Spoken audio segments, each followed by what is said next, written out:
Hello everyone. तो इस video में हम बात करने वाले हैं यूजीसी नेट जून 2024 के रिगार्डिंग जो सवाल है एंड जो चेंजेस हुए हैं, जो बदलाव हुए हैं इस बार, उससे रिलेटेड बातें करूंगी। मैंने आप सभी को कहा है कि मैं हर डाउट आप सभी का क्लियर करूंगी यूजीसी नेट के रिगार्डिंग।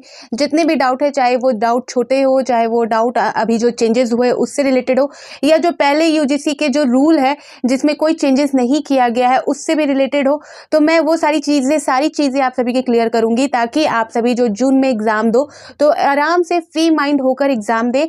और जो अभी एप्लीकेशन फॉर्म जो फिल हो रहा है, जो एप्लीकेशन फॉर्म भरा जा रहा है, तो इस दरमियान भी जो इंपॉर्टेंट चीज़ें हैं एप्लीकेशन फॉर्म से रिलेटेड, वो मैं आप सभी को आने वाले वीडियो में क्लियर कर दूंगी कि क्या क्या ज़रूरी है एप्लीकेशन फॉर्म में आप सभी को समझना, जानना, क्या चीज़ें आप मत करो, क्या चीज़ें आपको करनी चाहिए। ठीक है, तो सबसे पहला काम जो यूजीसी नेट एग्ज़ाम देने वाले हैं जून मंथ में, तो उनका सबसे पहला काम है जो इन्फॉर्मेशन बुलेटिन यूजीसी एनटीए के द्वारा जारी हुआ है उसे अच्छी तरह से पढ़ना।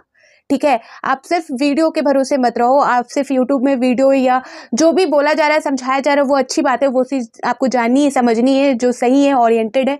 लेकिन एक बार खुद से भी जो इन्फॉर्मेशन बुलेटिन है यूजीसी नेट के रिगार्डिंग, जो अभी चेंजेस हुए हैं 2024 के अनुसार, जो जून मंथ में एग्ज़ाम होना है उसके लिए जो सारे बदलाव हुए हैं और सारे डिटेल जो इन्फॉर्मेशन बुलेटिन जारी हुआ है उसे आपको अच्छी तरह से पढ़ना है, समझना है।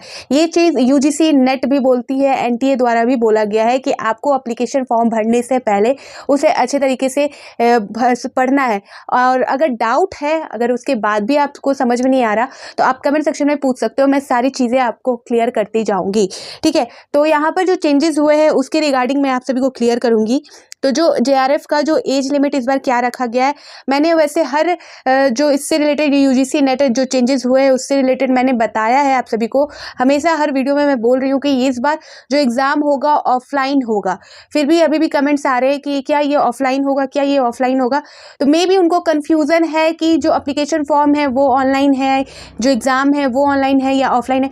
तो यहाँ पर मैं फिर से बता दूँ कि एप्लीकेशन फॉर्म का जो फिल करने का जो मोड है, एप्लीकेशन फॉर्म भरने का जो माध्यम है वो ऑनलाइन है। जो आपको जो वेबसाइट दी गई है एनटीए द्वारा, यूजीसी नेट द्वारा, तो उसके रिगार्डिंग आपको फिल करना है। लेकिन जो एग्ज़ाम आपका लिया जाएगा जून मंथ में वो आपका ऑफलाइन होगा, पेन पेपर में होगा, ओएमआर शीट में।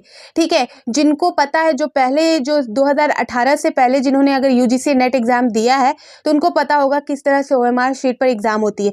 लेकिन जो सीबीटी मोड में दे रहे हैं, जो नए हैं, जो नए एस्पिरेंट है, जो अभी अभी यूजीसी नेट एग्ज़ाम देना उन्होंने स्टार्ट किया है, जिनको बार बार बोला जाता था कि मॉक टेस्ट दीजिए, आपको स्क्रीन पर बैठना है, आपको प्रैक्टिस करना है, तो उनको थोड़ा सा दिक्कत है, उनको समझने में दिक्कत हो रहा है। तो पेन और जो एक पेपर दिया जाएगा, पेन पेपर में आपका जैसा आपको पेन के थ्रू वहाँ पर ओएमआर शीट होता है, वहाँ पर आपको फिल करना होता है। वो सारी चीज़ें मैं आप सभी को क्लियर कर दूंगी। ठीक है, लेकिन यहाँ पर ऑफलाइन मोड में आपका एग्ज़ाम होगा और जो एप्लीकेशन फॉर्म है, जो आवेदन भरना है, वो आपका ऑनलाइन मोड है। ठीक है, और अब जो बाकी इन्फॉर्मेशन है मैं आप सभी को जो इन्फॉर्मेशन बुलेटिन है उसके माध्यम से क्लियर कर देती हूँ। तो यहाँ पर जैसा कि फिर से मैं आप सभी को जो इम्पोर्टेंट डेट है वो याद दिला दूँ। एप्लीकेशन फॉर्म भरने का जो तिथि स्टार्ट हो चुका है 20 अप्रैल से, और लास्ट डेट है आपका 10 मई तक आप भर सकते हो। 11 और 12 मई को आपका जो पेमेंट का है वो लास्ट डेट है। क्रेडिट डेबिट आप और नेट बैंकिंग यूपीआई पेमेंट द्वारा आप भर सकते हो। ठीक है, और जो यहाँ फीस रखा गया है, फीस से भी मैं यहाँ पर क्लियर कर दूँ, इस बार फीस में कोई बदलाव नहीं हुआ है, फीस वही है। पिछले साल बदलाव हुआ था तो वही फीस इस बार है, कोई चेंजेस नहीं है, कुछ भी बढ़ा नहीं है यहाँ पर फीस में। तो जो जनरल वाले हैं उनका 1150 है, जो ईडब्ल्यूएस ओबीसी एनसीएल है उनका 600 है, और जो कास्ट एसटी एससी और जो पीडब्ल्यूडी है और थर्ड जेंडर उनका 325 है। ठीक है, यहाँ तक आपका क्लियर है। और जो फॉर्म फिल करने का जो लास्ट डेट मैंने बताया 10 मई है, यहाँ पर आप सभी को ज़्यादा टाइम नहीं दिया गया है, 20 दिन का वक्त दिया गया है। ऑलरेडी थोड़ा सा लेट एप्लीकेशन फॉर्म जारी हुआ है, लेकिन 20 दिन भी बहुत है। ठीक है, हड़बड़ा के भी फॉर्म फिल नहीं करना है, ताकि कोई गलती हो जाए, कोई मिस्टेक हो जाए, बाद में आपको दिक्कत हो जाए। तो हड़बड़ा के भी मत फॉर्म फिल कीजिएगा। और जैसा कि 20 से स्टार्ट हुआ है तो आज आपका 24 अप्रैल हुआ है, तो अभी है, आराम से आप 25-26 के बाद ही थोड़ा, जिन्होंने भर दिया है तो कोई बात नहीं, लेकिन जो अभी नहीं भरे तो एक आध दिन रुक जाइए, उसके बाद स्टार्ट कीजिए फॉर्म फिल करना। और ये भी नहीं कि लास्ट डेट तक आप बैठे रहे, लास्ट डेट से पहले ही कंप्लीट कर लीजिए। 10 मई आने की नौबत ना लाइए, ठीक है। तो पहले ही फिल कर लीजिए, लेकिन आराम से श्योरिटी के साथ सारी चीज़ें जानते हुए, सारी डिटेल को, सारी इन्फॉर्मेशन को समझते हुए उसके बाद ही फिल कीजिएगा, ठीक है। और जो यहाँ पर बताया गया जो करेक्शन डेट है वो भी दे दिया गया है यहाँ पर 13 से 15 मई को आपको जो फॉर्म में जिनसे गलतियाँ हो रही है, वैसे होनी नहीं चाहिए आप सभी को, आप सभी आराम से, इसीलिए बोला जा रहा है कि हर चीज़ समझते हुए, जानते हुए फॉर्म फिल कीजिए, इसलिए, ठीक है। तो करेक्शन डेट की नौबत ना आए, लेकिन अगर बाई चांस आपसे कोई मिस्टेक होता है एप्लीकेशन फॉर्म में, तो उसके लिए जो डेट है वो 13, 14, 15 3 दिन आपको मिला है आराम से एप्लीकेशन फॉर्म को करेक्ट करने का, ठीक है। और जो एग्ज़ाम है वो आपका 16 जून रखा गया है। पहले जो कैलेंडर जारी हुआ था उसमें 10 जून था, लेकिन उसे चेंज करके 16 जून कर दिया गया है। तो आपका एग्ज़ाम 16 जून को होगा। अब बात कर लेते हैं कुछ और चीज़ें जो आप सभी को जाननी है। तो यहाँ पर मैं आप सभी को, जैसे कि मैंने यहाँ बताया आपको, यूजीसी नेट जून, मैं यहाँ पर बात कर रही हूँ ऑनलाइन मोड ओनली।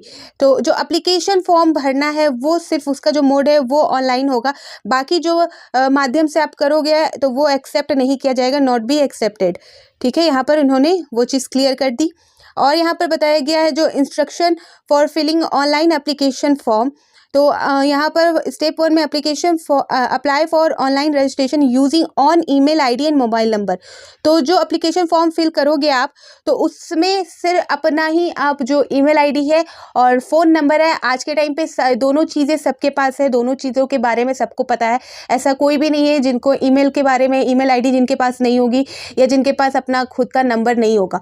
तो आपको खुद का नंबर और खुद का ईमेल आईडी देना है, इसलिए बोला जाता है क्योंकि कोई भी इन्फॉर्मेशन हो जो आपको पहुंचानी हो आपके थ्रू, तो आपके मेल में वो आ जाती है या आपको आपके फ़ोन में मैसेज के थ्रू आ जाएगा, ठीक है। तो इसलिए आपको खुद का ईमेल आईडी यहाँ पर मांगा जाता है और खुद का जो मोबाइल नंबर है वो मांगा जाता है। और सेकंड नंबर में बोला जा रहा है कि जो एप्लीकेशन स्कैन, हाँ, तो जो इमेज है, जो उसमें फ़ोटो एंड जो अपना सिग्नेचर करना है, वो सारी चीज़ें generate application number, upload, scan image, ठीक है, वो सारी चीज़ें आप देख लेना आगे।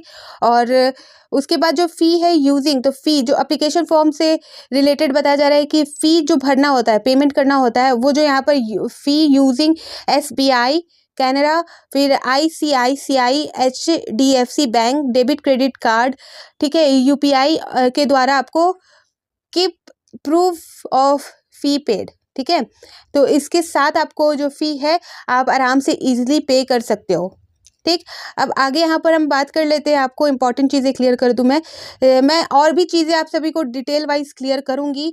तो सबसे पहले तो हम यहाँ पर बात कर लेते हैं जो JRF की जो एज लिमिट के बारे में भी बात कर लेते हैं, क्योंकि बहुत कोई ये भी पूछ रहे थे कि एज लिमिट क्या है JRF का। तो वो चीज़ हम देख लेते हैं इसके अकॉर्डिंग ही, और जो मुझे नज़र आ रहा है इंपॉर्टेंट चीज़ें वो मैं आप सभी को क्लियर करते हुए जा रही हूँ, ठीक है। तो जो JRF की एज लिमिट है वो आपका, तो हाँ, यहाँ पर जो एज लिमिट आप देख सकते हो, जो JRF की एज लिमिट है वो 30 साल रखी गई है। 30 साल से आपका कम हो सकता है, लेकिन 30 साल से ज़्यादा नहीं होना चाहिए। और जो डेट यहाँ पर दिया गया है कब से होगा, तो 1/6/2024 से, ठीक है। और 5 साल का रिलैक्सेशन मिलता है बाकी को, यानी कि जो आपका OBC है, OBC NCL, जो as per the central list of OBC available of the website, तो OBC, SC, ST, PWD, third gender, ठीक है, एंड वुमेन को, उनको 5 साल का जो है रिलैक्सेशन दिया जाएगा, बाकी को, ठीक। तो यहाँ पर 30 साल JRF चाहिए आप सभी को। जो जनरल है, जनरल कैटेगरीज की मैं बात कर रही हूँ, यहाँ पर 30 साल जनरल वालों का है। मैन का सिर्फ जो मेल है, मेल उनको बताया गया है कि उनका 30 साल होना चाहिए, जनरल वालों का 30 साल से ज़्यादा नहीं होना चाहिए, 30 साल के अंदर होना चाहिए। और बाकी जितने भी फीमेल वालों के लिए भी यहाँ पर 5 साल का रिलैक्सेशन दिया गया है, यानी कि 35 ईयर्स, ठीक है।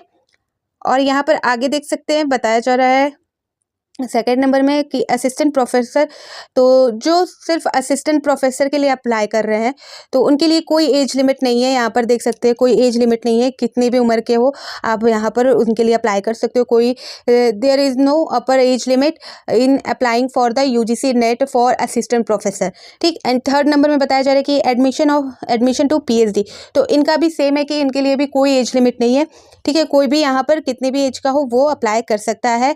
फिर यहाँ पर आगे हम बता सकते हैं आप सभी को जो नेगेटिव मार्किंग है वो नेगेटिव मार्किंग नहीं है, पहले भी नहीं थी, इस बार भी बताया गया है कि जो नेगेटिव मार्किंग है वो आपका एग्ज़ाम के दरमियान नहीं है, नेगेटिव मार्किंग आपका नहीं होगा। तो आप सारे क्वेश्चन भी आराम से अटेम्प्ट कर सकते हो, जिसमें आपको डाउट है उसे भी आप अटेम्प्ट करके आ सकते हो। कोई नेगेटिव मार्किंग जैसा यहाँ पर कोई ऐसा रूल नहीं है, यहाँ पर कोई भी ऐसा नहीं है। इससे रिलेटेड अपडेट ऑलरेडी मैंने पहले भी दे दिया था और आप सभी को क्लियर कर दिया था। जो इन्फॉर्मेशन बुलेटिन है उसी के अनुसार अभी यहाँ पर मैं देख लूँ वो जो नेगेटिव मार्किंग से रिलेटेड अपडेट कहाँ पर है। तो यहाँ पर देख सकते हो 4.5 में जो नेगेटिव मार्किंग है यहाँ पर बता दिया गया है कि there is no negative marking for incorrect response, ठीक है।